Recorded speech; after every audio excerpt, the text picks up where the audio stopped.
കഴിഞ്ഞ UDF സർക്കാരിൻ്റെ കാലത്ത് അന്ന് മാണി സാറിനെതിരെ LDF നടത്തിയ സമരം നമുക്കറിയാം, ബാർ കോഴ എന്ന് പറഞ്ഞോളൂ. അതെ, അന്ന് ആ നിയമസഭയിൽ അദ്ദേഹം ബജറ്റ് അവതരിപ്പിക്കാനെത്തി. എനിക്ക് ഇന്ന് ആ ദിവസം നല്ല ഓർമ്മയുണ്ട്. അന്ന് അവിടെ നടന്ന ബഹളങ്ങളും ഗുസ്തിയും ലൈവായിട്ട് നമ്മൾ കണ്ടുകൊണ്ടിരിക്കും. പിന്നെ എന്താണ് മുൻ മന്ത്രി വി ശിവൻകുട്ടി ഡെസ്കിൻ്റെ പുറത്ത് ഓടിയതൊക്കെ നമ്മൾ കണ്ടുകൊണ്ടിരിക്കുകയായിരുന്നു. മാത്രമല്ല അന്ന് പക്ഷേ നേരെ തിരിച്ചാണ് പിന്നീട് സംഭവങ്ങൾ നടന്നത്. ഇടതുപക്ഷത്തെ ഒരു സംഘം വനിതാ MLA-മാർ പറഞ്ഞ് ഈ UDF MLA ഞങ്ങൾ ആക്രമിച്ചു എന്ന് പറഞ്ഞൊരു കേസ് കൊടുത്തിട്ടുണ്ട്. അവരെ അപമാനിച്ചു. അതായത് പിന്നെ ഗീതാ ഗോപി MLA ആയിരുന്ന ഗീതാ ഗോപി, നമ്മുടെ ജമീല പ്രകാശം, അവരെ ശിവദാസൻ നായരൊക്കെ അവരെ ശാരീരികമായി ഉപദ്രവിച്ചു. AT ജോർജ്, അതായത് ഡൊമിനിക് പ്രസന്റേഷൻ, അതുപോലെ MA വാഹിദ്, ഇവരെ കുറിച്ചാണ് ഞങ്ങൾ ആക്രമിച്ചതെന്ന് പറഞ്ഞാണ്, അല്ലെങ്കിൽ ഞങ്ങൾ അപമാനിച്ചതെന്ന് പറഞ്ഞാണ് ഇവർ കേസുമായിട്ട് ഇറങ്ങിയത്. സ്ത്രീത്വത്തെ അപമാനിച്ചു എന്ന് പറഞ്ഞൊരു കേസായിരുന്നു. അതിൽ ശരിക്കും ഒന്ന് ആലോചിച്ചോണം, ഇത് ഇങ്ങനെ ഒരു കേസ് ഇവിടെ LDF ആയിരുന്നു ഭരിക്കുന്നതെങ്കിൽ ഉണ്ടാകും. അവരുടെ MLA-മാർക്കെതിരെ അന്ന് UDF ആണ് ഭരിക്കുന്നതെന്ന് ഓർത്തോണം. പക്ഷേ മ്യൂസിയം പോലീസ് അന്ന് കേസെടുക്കുന്നു. ഈ MLA-മാരുടെ പരാതിയിൽ മ്യൂസിയം പോലീസ് കേസെടുക്കുന്നു. പക്ഷേ ഇത് ഞാനിപ്പോഴും ചിന്തിക്കുന്നു, LDF ആണ് ഭരിക്കുന്നത്, അവരുടെ MLA-മാർക്കാണ് ഇങ്ങനൊരു പരാതി വരുന്നത് എങ്കിൽ ഒരു കേസും ഉണ്ടാകാൻ മാത്രമല്ല നേരെ പരാതി കൊടുക്കാൻ പോയി ആരാണ് അവർ പ്രതികളാവും. അതെ, അങ്ങനത്തെ ഒരവസ്ഥയിലേക്ക് പോകുമായിരുന്നു. മാത്രമല്ല നമുക്ക് ആ വിഷ്വൽസ് കാണുമ്പോഴേ നമുക്കറിയാം പർപ്പസ് ആയിരിക്കുന്ന സ്ത്രീകൾ നടത്തുന്നാലും ആക്രമിക്കുന്നാലും വലിയ തോതിൽ ഒന്നും തല നടക്കുന്നുണ്ട്. മനുഷ്യൻ്റെ ഇടയിൽ പെട്ടിരിക്കുകയാണ് ആളുകളെ. അതിനിടയ്ക്ക് ശിവൻകുട്ടി അപ്പൂപ്പൻ ഡെസ്കിന് മേളിൽ കയറുന്നു, കസേര ഒടിക്കുന്നു, മൈക്ക് ഒടിക്കുന്നു, കമ്പ്യൂട്ടർ നമ്മുടെ EP ജയരാജൻ ചെന്ന് സ്പീക്കർ കസേര ഇങ്ങനെ ഉന്തി തള്ളി കൊണ്ടുവന്ന് അദ്ദേഹം താഴെ ഇടുന്നു. അതായത് ജനാധിപത്യത്തിൻ്റെ ശ്രീകോവിൽ എന്നറിയപ്പെടുന്ന നിയമസഭയിൽ വലിയ അക്രമങ്ങളും ഉന്തും തള്ളും, അതുപോലെ അസഭ്യവും വിളിച്ചെന്ന് തോന്നുന്നു അല്ലേ, കാണും. അത് അങ്ങോട്ടും ഇങ്ങോട്ടും ഉന്തും തള്ളും എല്ലാം ഉണ്ടായി. എന്താണ് പ്രശ്നം? എന്നിട്ട് ഇതിൻ്റെ ക്ലൈമാക്സ് എന്തായിരുന്നു? ഇതിൻ്റെ ക്ലൈമാക്സിൽ എന്ത് പറ്റി? ഇവർ കോഴമാണി എന്ന് വിളിച്ച KM മാണിയുടെ പാർട്ടി 2021 തെരഞ്ഞെടുപ്പിൽ ഇവർക്കൊപ്പം അധികാരം പങ്കിട്ടു. ഇപ്പോഴും LDF-ന്റെ ഘടകകക്ഷി തന്നെയാണ്. ഇപ്പോഴും LDF-ന്റെ ഘടകകക്ഷിയായിട്ട് നിൽക്കുന്നു. ഇത്തവണ ഏതായാലും മാണി സാറിൻ്റെ പാർട്ടി സംപൂജ്യരായി. ഇവരുടെ കൂടെ പോയ തീരുമാനം ആത്മഹത്യാപരമായിരുന്നു എന്ന് ഇപ്പോൾ അവർക്ക് മനസ്സിലാക്കാം. ഇപ്പം അല്ല, ആത്മഹത്യാപരമാണെന്ന് പറഞ്ഞാൽ ജോസ് കെ മാണിയെ തിരുത്താൻ തയ്യാറായിരുന്നു. അയാൾ ശരിക്കും ഇതിലേക്ക് വരാൻ തയ്യാറായിരുന്നു. എവിടെ? UDF-ലേക്ക് വരാൻ തയ്യാറായിരുന്നു. ഈ പിന്നെ റോഷി അഗസ്റ്റിനാണ് ഇത് സമ്മതിക്കാതെ പോയത്. ഒരുപക്ഷെ ജോസ് കെ മാണി UDF-ൽ വന്നിരുന്നെങ്കിൽ അയാൾ ജയിച്ച് അയാളൊരു മന്ത്രിയാകേണ്ട ആളായിരുന്നു.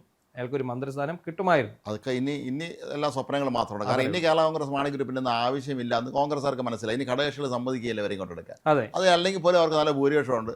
നന്നായി ഭരിച്ചുകൊണ്ട് പോകുകയാണെങ്കിൽ അടുത്ത തവണ ഇവരെ സഹായമില്ലാതെ തന്നെ ഭരണത്തിലെത്താമെന്ന് അവർക്ക് അറിയുകയും ചെയ്യാം. അതുകൊണ്ട് ശരിക്കും പറഞ്ഞാൽ ഒരു വലിയൊരു എന്താണ് മധ്യതിരുവിതാംകൂറിലെ ഏറ്റവും പ്രധാനപ്പെട്ട ഒരു രാഷ്ട്രീയ പാർട്ടിക്ക് സംഭവിച്ച ഏറ്റവും വലിയ തിരിച്ചടിയാണിത്.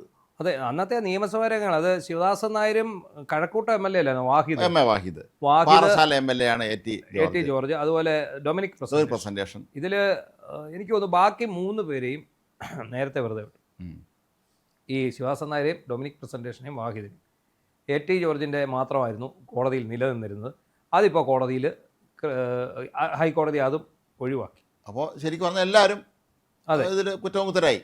എല്ലാവരും കുറ്റവിമുക്തരായി.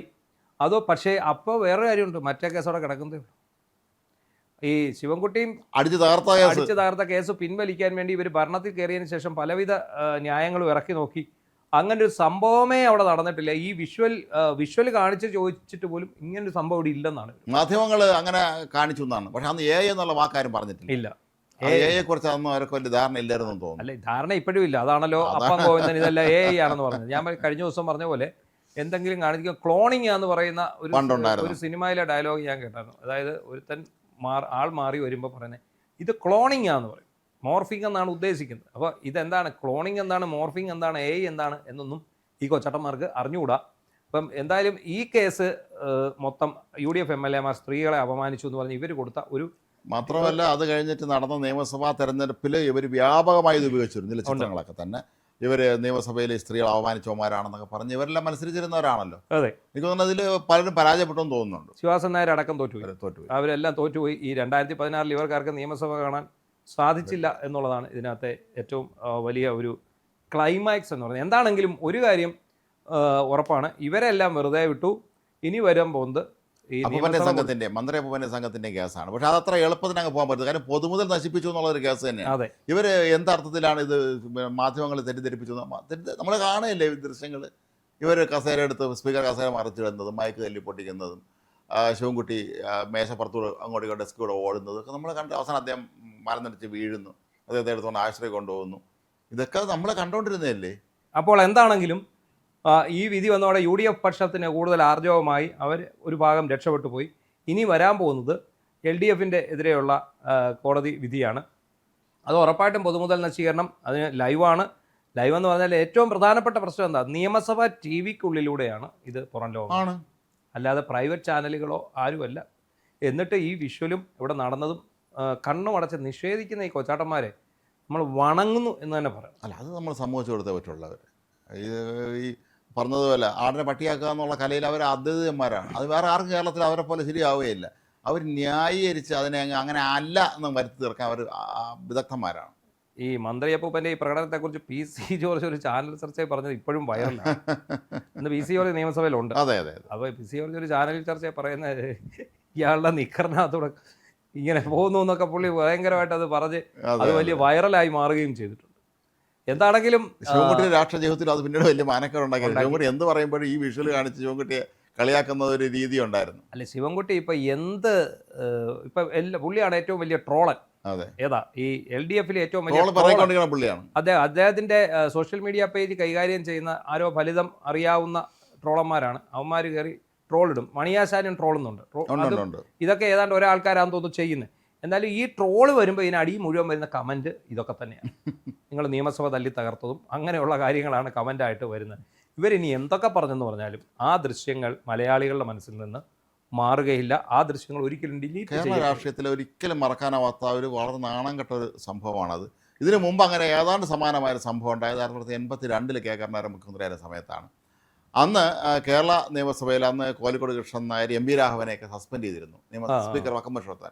എന്നാൽ അന്ന് പ്രതിപക്ഷ നേതാവായിരുന്ന ഈ നായനാരായിരുന്നു. ഇടതുപക്ഷം തീരുമാനിച്ചത് ഇവരെയും കൂടി ഞങ്ങൾ സഭയിലെത്തുന്നതാണ്. സ്പീക്കറെ വെല്ലുവിളിച്ചുകൊണ്ട് ഒരു സഭയിൽ കയറി. പക്ഷേ വക്കമല്ല ആൾ അവിടെ പോലീസിനെ റെഡിയാക്കി നിർത്തിയിരിക്കുകയായിരുന്നു. ഇവർ കയറുന്ന ബലപ്രയാസനം കൂട്ടയടിയായി. വലിയ തോതിലുള്ള നിയമസഭയ്ക്ക്, അത് പഴയ നിയമസഭയാണ്, പഴയ സെക്രട്ടേറിയറ്റില്ല, വലിയ അടി കടന്നൊന്നും പല MLA-മാർക്കും ഒന്ന് നന്നായിട്ട് മർദ്ദനമൊക്കെ ചെയ്തിട്ടുണ്ടായിരുന്നു. MP രാഘവൻ CPM-ൻ്റെ ആളായിരുന്നു. അത് നമ്മൾ പ്രത്യേകം ശ്രദ്ധിക്കണം. അപ്പോൾ ഏതായാലും അന്ന് അതിനുശേഷം അത് പിന്നെ ഇങ്ങനെ ഈ രീതിയിലാണെന്ന് പറയാം. ഇത് പർപ്പസായിട്ട് ഇങ്ങോട്ട് പ്രതിപക്ഷം വന്ന് എല്ലാം തല്ലി ഒടിക്കുകയാണ്. നിയമസഭയിൽ നിന്ന് സ്പീക്കറെ കസേര എടുത്ത് ദൂരെ കളയുക എന്ന് പറഞ്ഞത് ഇതിലപ്പുറം അവഹേളനം വേറെ ഉണ്ടോ സഭയെ സംബന്ധിച്ചുള്ളത്? സഭാനാഥനല്ലേ സ്പീക്കർ. ഈ പഞ്ചവടിപ്പാലം സിനിമയിൽ പഞ്ചവടി റാഹേലിനെ പഞ്ചായത്ത് മെമ്പർ മുണ്ടുപൊക്കി കാണിക്കുന്ന സീനുണ്ട്. അത് നമ്മൾ അത് ശരിക്കും അത് തമിഴ്നാട്ടിലെ നിയമസഭയിൽ നടന്ന സംഭവമാണ്. അതിൽ നിന്നാണെന്ന് തോന്നുന്നു വേളൂർ കൃഷ്ണൻകുട്ടി അങ്ങനെ ഒരു കഥാപാത്രം ഉണ്ടാക്കിയത്. ഞങ്ങളുടെ അടുത്തുള്ള GV ആനിക്കാട് എന്ന് പറയുന്ന നടനാണ് ഇത് ചെയ്തത്. അദ്ദേഹം കേരള കോൺഗ്രസിന്റെ സ്ഥാപക നേതാക്കളിൽ ഒരാളാണ്.